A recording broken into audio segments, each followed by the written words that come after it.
सी 2025 की test number 3 करने जा रहे हैं। ठीक है, चलिए स्टार्ट करते हैं। चलिए स्टार्ट करते हैं। पहला क्वेश्चन ये है कि पुर्तगीज ने किस राजा के शासनकाल में तूतीकोरन के पर्ल उत्पादक क्षेत्रों पे अपना कब्जा स्थापित कर लिया। ठीक है, तो इसके जो ऑप्शन दे रखे हैं, पहला ऑप्शन है अच्युतदेव राय, दूसरा है कृष्णदेव राय, तीसरा है सदाशिव राय, चौथा है तिरुमल। तो इसका जो आंसर है, अच्युत देव राय के शासनकाल में पुर्तगालियों ने क्या किया, तूतीकोरन के मोती उत्पादक क्षेत्रों पर अपना कब्जा स्थापित कर लिया। अच्युत देव राय जो था बेसिकली कृष्णदेव राय का चचेरा भाई था। ठीक है, कृष्णदेव राय का क्या था, ये चचेरा भाई था। ठीक है, लेकिन हुआ क्या कि कृष्णदेव राय जब डेथ हो रही थी, तो उसने जो अपना उत्तराधिकारी अपने बेटे को ना चुन के अच्युत देव राय को नियुक्त किया। उसका कारण ये था कि उसका बेटा मात्र उस समय 18 महीने का था। ठीक है, अच्युत देव राय ने शासन किया, लेकिन उसके समय में कुछ सत्ता संघर्ष भी होते रहे। अंतिम वर्षों की बात करें तो जो उसकी सत्ता का जो केंद्र था वो किसके हाथ में आ गया था, तिरुमल के हाथ में आ गया था। अच्युत देव राय नाम मात्र का राजा रह गया था। ठीक है, तो हुआ ये कि उसके समय भ्रष्टाचार हुआ और जनता ने विद्रोह कर दिया। ठीक है, और उसी के समय क्या हुआ, उसी के समय जो एक पुर्तगाली यात्री था नूनीस, वो क्या हुआ, अच्छे देव राय शासन के काल में वहां पे उसने क्या की, यात्रा करी। ठीक है, यहाँ पे कुछ अच्युत देव राय के बारे में कुछ बेसिक डिटेल दी हुई है, जैसे कि वो राजा कब बना, तो 1529 में बना। ठीक है, after the Krishnadeva Raya death. ठीक है, उसके वजह से क्या हुआ, उसकी डेथ की वजह से एक पावर वैक्यूम हुआ, मतलब कृष्णदेव राय की डेथ की वजह से विजयनगर एम्पायर में। और ये क्या हुआ, किंगशिप के लिए या राजा के सिंहासन के लिए क्या हुई, थोड़ा सा संघर्ष बना रहा, लेकिन अंत में क्या हुआ, अच्युत देव राय ने ही शासन किया। ठीक है, चलिए नेक्स्ट क्वेश्चन पे। नेक्स्ट क्वेश्चन में ये पूछा जा रहा है, the only saint of Krishna god who oppose the idol worshipping of Krishna. Question आपसे ये पूछ रहा है कि ऐसे कौन से भक्ति समय के संत थे जिन्होंने कृष्णा की यानी कृष्ण की मूर्ति के रूप में पूजा करने का विरोध किया। देखो नॉर्मली क्या होता है कि कृष्ण की भक्ति दो तरीके से की जाती है, एक तो उनके निर्गुण स्वरूप में और एक साकार रूप में। लेकिन एक ऐसे भक्ति संत थे जो इनके निर्गुण भक्ति की ही समर्थक थे और इन्होंने मूर्ति पूजा का विरोध किया। और आपके ऑप्शन दे रखे हैं, सूरदास, दूसरे हैं शंकर देव, तीसरे हैं चैतन्य, चौथे हैं वल्लभाचार्य। तो जो इसका आंसर है वो क्या है, शंकर देव। शंकर देव कहाँ के संत थे, ये असम के संत थे। ठीक है, इन्होंने क्या किया, ये कृष्ण या विष्णु के भक्त थे। ठीक है, और इन्होंने क्या किया था, एक शरण संप्रदाय की स्थापना की थी, जिसको महापुरुषी संप्रदाय भी कहा जाता है।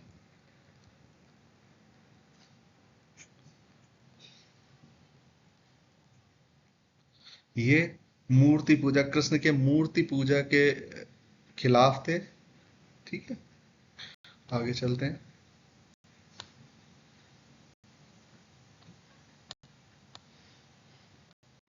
ये देखो, ये इस पिक्चर में हम ये देख रहे हैं कि भक्ति संत थे जो अलग अलग क्षेत्र के थे। जैसे कि शंकर देव को आप देख रहे हैं, अभी हमने बात करी, तो ये असम से बिलोंग करते थे। चैतन्य महापुरुष कहाँ से बिलोंग करते थे, बंगाल से बिलोंग करते थे। ठीक है, और इसके बाद यहाँ पे आप देखोगे रामानुजाचार्य हैं। ठीक है, यहाँ पे आदि शंकराचार्य हैं जिन्होंने अद्वैतवाद का सिद्धांत दिया था। गौड़िया संप्रदाय की स्थापना के बारे स्थापित किया था आपका चैतन्य महाप्रभु ने। ठीक है, मीराबाई है यहाँ पे राजस्थान से। ठीक है, तुकाराम महाराष्ट्र से हैं, सूरदास हैं। ठीक है, वृंदावन से गुरु नानक है। ये इस तरीके के डिटेल्स हैं किनके बारे में, भक्ति संत के बारे में। आगे चलते हैं।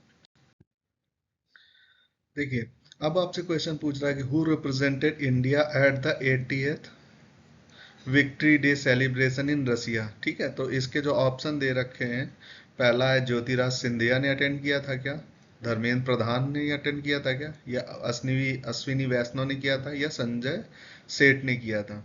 तो इसका ऑप्शन है संजय सेठ ने किया था। ये एक स्टेट मिनिस्टर हैं, डिफेंस मिनिस्ट्री में जो स्टेट ऑफ मिनिस्टर हैं, उनका पोस्ट इनके पास है। तो इन्होंने ही रसिया जाके क्या हुआ 18th विक्ट्री डे को में क्या किया, पार्टिसिपेशन किया। ये आपके सामने क्या, ये है आपके संजय सेठ। आगे चलते हैं। क्वेश्चन नंबर 4 आपसे पूछ रहा है कि पंजाब गवर्नमेंट ने हाल ही में नागल डैम में, जो नागल बांध है, उसमें क्या किया, पुलिस फोर्स का डिप्लॉयमेंट कर दिया ताकि हरियाणा को जो है एक्स्ट्रा पानी ना दिया जाए। इसको लेके क्वेश्चन ये आपसे पूछ रहा है कि इस नागल डैम की हाइट कितनी है, और इसका ऑप्शन दे रखे हैं आपके 300 मीटर, 325 मीटर, 226 मीटर, 150 मीटर। तो इसका जो ऑप्शन है, सॉरी, इसका आंसर जो है 226 मीटर है। ठीक है, इसके एक्सप्लेनेशन पे आते हैं। तो देखिए, जो भाखड़ा नागल बांध है वो सतलज रिवर पे बना हुआ है। ये देखो, ये जो है ये क्या है, आपकी सतलज रिवर है। ठीक है, सतलज रिवर पे देखो, एक जो डैम है यहाँ पे हिमाचल के पास बना हुआ है जिसका नाम भाखड़ा है। ठीक है, भाखड़ा के बाद पानी भाखड़ा से जो रिलीज किया जाता है वो यहाँ आते आते क्या होता है, नागल डैम में स्टोर होता है। और यहाँ ये जो टेरिटरी है ये पंजाब के उसमें आती है। तो पंजाब सरकार ने क्या किया, यहीं पे क्या हुआ, पुलिस डिपार्टमेंट के ऑफिसर्स को यहाँ पे बिठा दिया ताकि क्या हो कि पानी रिलीज ना किया जाए। अच्छा, ये जो एंटिटी है भाखड़ा नागल बांध, ये क्या है, सेंटर के डोमिनेंस में आती है, क्योंकि इस पूरा जो है डेवलपमेंट सेंटर के हाथ थ्रू हुआ है। तो बट स्टेट गवर्नमेंट ने अब क्या किया है, अब इलीगल वे पे क्या हुआ, पुलिस डिपार्टमेंट को यहाँ स्टैब्लिश कर दिया। ठीक है, अब ये जो भाखड़ा नागल बांध है ये बेसिकली 4 राज्यों को पानी सप्लाई करता है। एक तो पंजाब के साथ साथ किसको किसको जाता है, एक आपका हरियाणा चला जाता है, दूसरा आपका राजस्थान चला जाता है, और दिल्ली चला जाता है। तो ये इस तरीके से क्या हुआ, भाखड़ा नागल बांध में वाटर का डिस्ट्रीब्यूशन रहता है। ठीक है, आगे चलते हैं। देखिए, नेक्स्ट क्वेश्चन आपसे ये पूछ रहा है, bugyal are example of which geographical trend, यानी किस भौगोलिक क्षेत्र का उदाहरण है बुग्याल। ऑप्शन दे रखे हैं, डेजर्ट यानी मरुस्थलों के, प्लेन यानी मैदान की, माउंटेन्स मतलब पहाड़ों के, स्वैम्प मतलब दलदली इलाकों के। तो इसका आंसर क्या है, माउंटेन्स। ठीक है, इसके आगे का एक्सप्लेनेशन देखते हैं। ये जो आप चौरस मैदान देख रहे हैं, ये प्लेन जो मैदान देख रहे हैं, ये हिमालय के ऊपर बने हुए घास के मैदान है। इन्हें ही क्या कहा जाता है, बुग्याल कहा जाता है। जैसे यहाँ पे आप देखो, ये नाम क्या है, चौपटा बैग्याल। ये क्या है, एक ट्रैकिंग साइट भी है, लोग यहाँ पे ट्रैक करके जाते हैं। ठीक है, यहीं पे देखो कैंप टेंट भी बनते हैं, लोग स्टे करते हैं ओवरनाइट के लिए। इन्हें क्या कहा जाता है, बुग्याल कहा जाता है। इस क्वेश्चन में आपसे ये पूछा जा रहा है, which river is associated with Hundru waterfall. Option दे रखे हैं, पहला ऑप्शन है कावेरी, दूसरा है सुवर्ण रेखा रिवर, तीसरा है नर्मदा रिवर, चौथा है शरावती रिवर। तो इसका जो आंसर है वो क्या है, सुवर्ण रेखा रिवर। ठीक है, तो सुवर्ण हुंडरू जलप्रपात कहाँ पे है आपका, सुवर्ण रेखा रिवर पे। ठीक है, इस स्लाइड में हम डिस्कस करने जा रहे हैं कि किस जगह पे कौन से जलप्रपात है। जैसे हुंडरू जलप्रपात कहाँ पे, झारखंड नदी पे। किस रिवर पे बना हुआ है, स्वर्णरेखा नदी पर। फिर देखो जोग फॉल किस पे बना हुआ है, ये है आपका जोग फॉल, जो कि है शरावती रिवर में। शिव समुद्रम जलप्रपात किस पे है, कावेरी नदी पर। ठीक है, चुलिया जलप्रपात किस पे है, चंबल नदी पर। ठीक है, कुचकल जलप्रपात हाईएस्ट वाटरफॉल है इंडिया का, 455 मीटर की इसकी हाइट है। फिर आता है दूध सागर, जो कि आपका क्या है, बेसिकली गोवा में है। और एक है धुआंधार जलप्रपात, जो कि आपका क्या है, उत्तराखंड में है, देहरादून के पास। ठीक है स्टूडेंट, क्वेश्चन नंबर 4 में आपसे पूछा गया कि which name is not example of derivative protein. देखो, प्रोटीन 3 तरीके की होती है, एक सिंपल प्रोटीन होती है, एक होती है कॉन्जुगेटेड प्रोटीन, और थर्ड वन होती है डेरिवेटिव प्रोटीन। तो डेरिवेटिव प्रोटीन्स क्या होती हैं, जो कि सिंपल प्रोटीन और कॉन्जुगेटेड प्रोटीन्स के मिक्सर से बनती है या उसका प्रोडक्ट होती है। ठीक है, तो यहाँ पे ऑप्शंस हैं डेरिवेटिव प्रोटीन्स के एग्जांपल की बात करें तो पूछा गया कि which one is not example of derivative protein. तो उसमें ऑप्शन है प्रोटियान्स, प्रेप्टॉन्स, क्रोमोप्रोटीन और पेप्टोइड। तो इसका जो आंसर है वो क्या है, क्रोमोप्रोटीन, यानी क्रोमोप्रोटीन जो है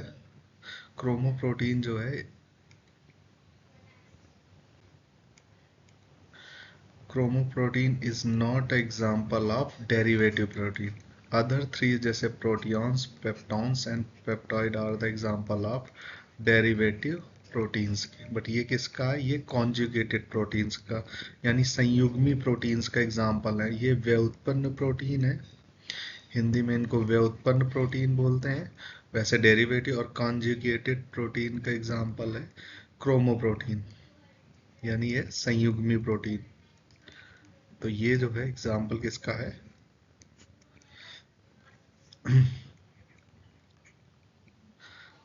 क्रोमोप्रोटीन। ठीक है, इसके अलावा और कौन कौन से एग्जाम्पल होते हैं? इसका एक और एग्जाम्पल आता है कॉन्जुगेटेड प्रोटीन का, ग्लाइकोप्रोटीन। ठीक है, glycoprotein is also example of conjugated proteins. देखिए, प्रोटीन किस तरीके की होती है? एक सिंपल प्रोटीन होती, सरल प्रोटीन, दूसरी होती कॉन्जुगेटेड प्रोटीन्स, ठीक है, और तीसरा होता है डिराइव्ड प्रोटीन्स। ठीक है, तो जो हाइड्रोलिसिस के थ्रू, यानी कि क्या होता है, जल अपघटन के थ्रू अमीनो एसिड दे देती है सामान्यतः, उनको सिंपल प्रोटीन बोला जाता है। कॉन्जुगेटेड प्रोटीन्स क्या होती हैं? जो कि अमीनो एसिड के साथ साथ नॉन प्रोटीन्स भी होती हैं, जो गैर प्रोटीन ग्रुप समूह देती हैं, उनको क्या बोलता है? Conjugated protein. डिराइव्ड प्रोटीन का मतलब होता है कि जो दूसरे से ऐसी प्रोटीन जो दूसरे से निकाली जाती हैं, उनको बोला जाता है डिराइव्ड प्रोटीन्स। जैसे secondary product of hydrolysis of simple and conjugated, यानी ये जो डिराइव्ड प्रोटीन्स होती हैं, ये किसका प्रोडक्ट होती हैं? ये जो हमारी सिंपल प्रोटीन होती है और कॉन्जुगेटेड प्रोटीन्स होती है, उनका एक उत्पाद होती है डिराइव्ड प्रोटीन्स। तो आप, ठीक है, इस क्वेश्चन में आपसे पूछा गया which substance is not example of diamagnetic substance. तो क्वेश्चन ये पूछ रहा है कि इसमें से कौन सा ऐसा ऑप्शन है जो डायमैग्नेटिक सब्सटेंस का एग्जाम्पल नहीं है। ऑप्शन दे रखे हैं प्लैटिनम, दूसरा है जिंक, तीसरा है कॉपर, चौथा है गोल्ड। और इसका जो आंसर है वो क्या है? प्लैटिनम है। बट सबसे पहले हम ये डिस्कस कर लेते हैं कि डायमैग्नेटिक सब्सटेंस होते कैसे हैं। देखो, तीन तरीके के सब्सटेंस होते हैं। एक होते हैं फेरोमैग्नेटिक,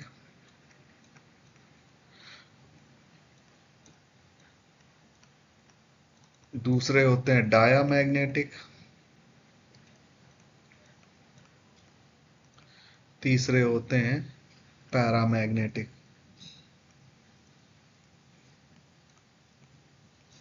ठीक है, तो डायामैग्नेटिक वो सब्सटेंस होते हैं जिनके एटम इस तरीके से अरेंज होते हैं कि वो एक दूसरे के जो मैग्नेटिक फील्ड है उनको कैंसिल कर देते हैं, यानी उनमें मैग्नेटिक प्रॉपर्टी नहीं पाई जाती। तो प्लेटिनम में क्या है?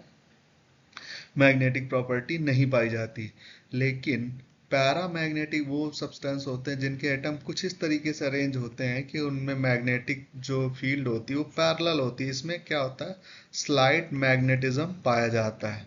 जबकि फेरोमैग्नेटिक में जो मैग्नेटिज्म होता है वो बहुत क्या होता है? हाई लेवल का होता है, स्ट्रांग रहता है। तो क्वेश्चन ये था कि डायामैग्नेटिक सब्सटेंस में से ऐसा, इनमें से कौन सा एग्जाम्पल है जो कि डायामैग्नेटिक सब्सटेंस का पार्ट नहीं है? तो वो आंसर है प्लेटिनम। ठीक है, देखिए यहाँ पे स्क्रीन में एक्सप्लेन किया है, जो मैंने पहले एक्सप्लेन कर दिया कि डायामैग्नेटिक क्या होते हैं, पैरामैग्नेटिक क्या होते हैं और फेरोमैग्नेटिक क्या होते हैं।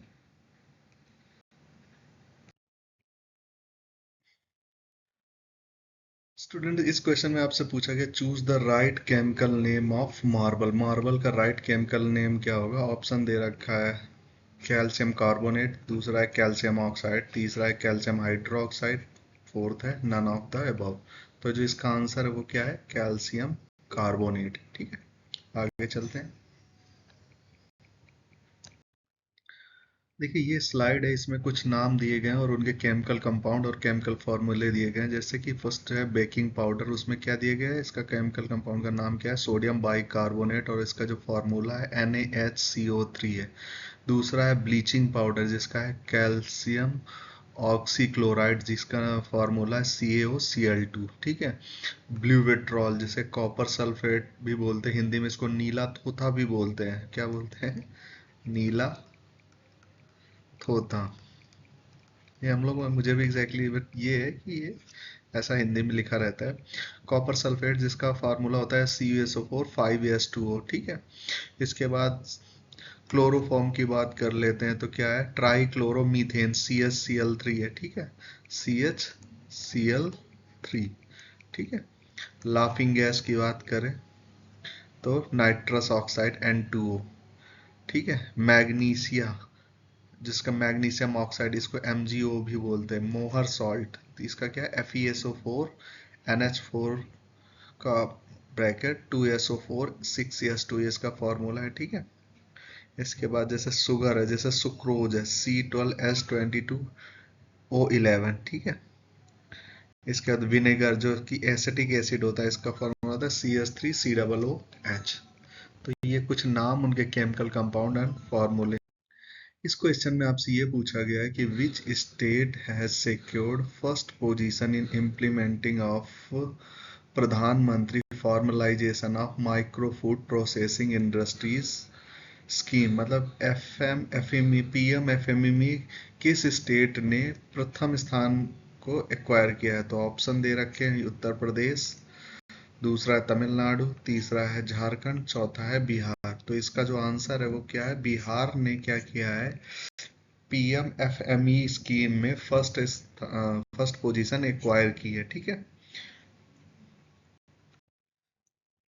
ये जो एक सेंट्रल स्पॉन्सर्ड स्कीम है जिसको 2020 में लॉन्च किया गया था, ये 5 साल का इसका इम्प्लीमेंटेशन पीरियड जो कि 2024-25 में समाप्त होने जा रहा है। इसमें जो कंट्रीब्यूशन है वो 60-40 में 60 सेंटर बियर करेगा, स्टेट 40% बियर करेगा, ठीक है।